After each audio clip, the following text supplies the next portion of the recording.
आज ही Doubtnut app download करें। Doubtnut पर अपने सभी गणित, रसायन विज्ञान, भौतिक विज्ञान और जीव विज्ञान के डाउट्स का करो सफाया। बस प्रश्न की फोटो खींचो, एक ही प्रश्न को क्रॉप करो और तुरंत वीडियो सोल्यूशन पाओ। अभी डाउनलोड करें। हेलो दोस्तों, आपका प्रश्न है निम्न में से भौतिक परिवर्तन है।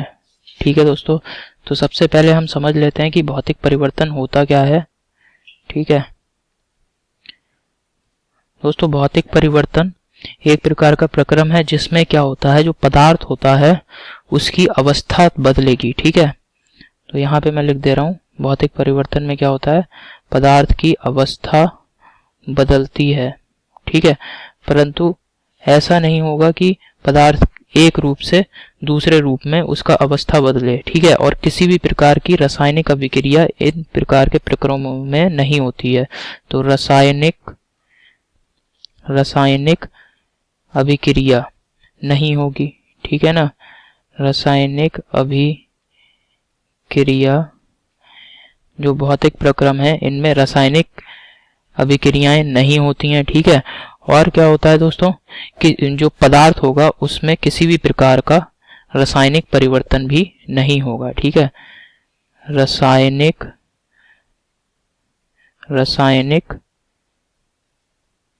परिवर्तन नहीं होगा। पदार्थ में किसी भी प्रकार का रासायनिक परिवर्तन भी नहीं होगा। ठीक है, तो इस प्रकार की जो भी पदार्थ में बदलाव होंगे, ठीक है, उसको हम क्या कहेंगे, भौतिक परिवर्तन।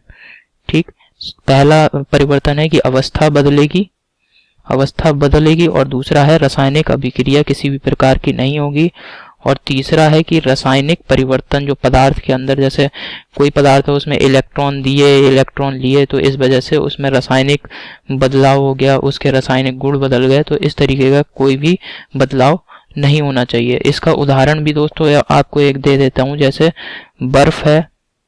ठीक है, बर्फ जल में बदल जाए, ठीक है, और जल को जब हम ठंडा करेंगे तो वो बर्फ में बदल जाए।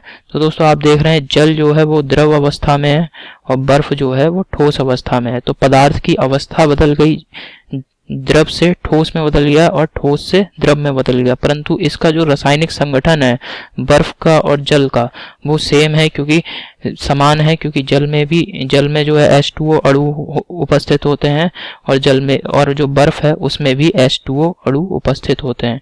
ठीक है ना दोस्तों, तो अब हम अपने विकल्पों को देखते हैं। जैसे पहला जो विकल्प है इसमें दिया है ऑक्सीजन।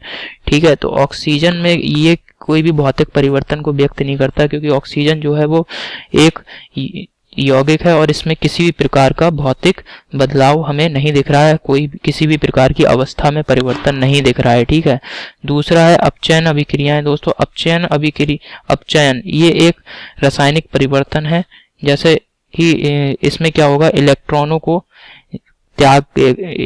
का त्याग करेगा कोई भी परमाणु। ठीक है, और इलेक्ट्रॉन का त्याग करके ये जो है आयन बनाएगा। जैसे यहाँ पे एक उदाहरण दे दिया मैंने, एक कोई भी परमाणु है और इसने क्या करा, एक इलेक्ट्रॉन का त्याग करा, तो ये आयन में बदल गया। तो देख रहे हैं आप, जब भी इलेक्ट्रॉन का त्याग किया जाएगा तो पदार्थ के जो रासायनिक गुण होंगे उसमें कोई ना कोई परिवर्तन जरूर होगा। तो ये यहाँ पे आप देख रहे हैं कि इस जो अपचयन होता है इसमें रासायनिक परिवर्तन हो रहा है, पदार्थ की अवस्था में किसी भी प्रकार का परिवर्तन नहीं हो रहा है। पदार्थ की अवस्था जो है वो प्रारंभ में भी वही थी अपचयन से पहले, और बाद में भी अपचयन के अवस्था में किसी प्रकार का परिवर्तन नहीं होगा।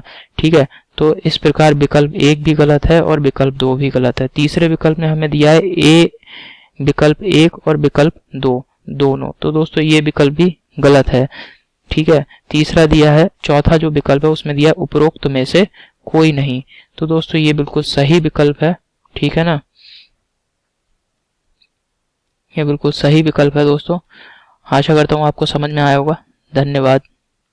कक्षा 6 से 12वीं से लेकर नीट, IIT, JEE वो एडवांस के लेवल तक 1 करोड़ से ज्यादा छात्रों का भरोसा। आज ही डाउनलोड करें डाउटनेट ऐप या व्हाट्सएप करें अपने सारे डाउट्स 8400 400 400 पर।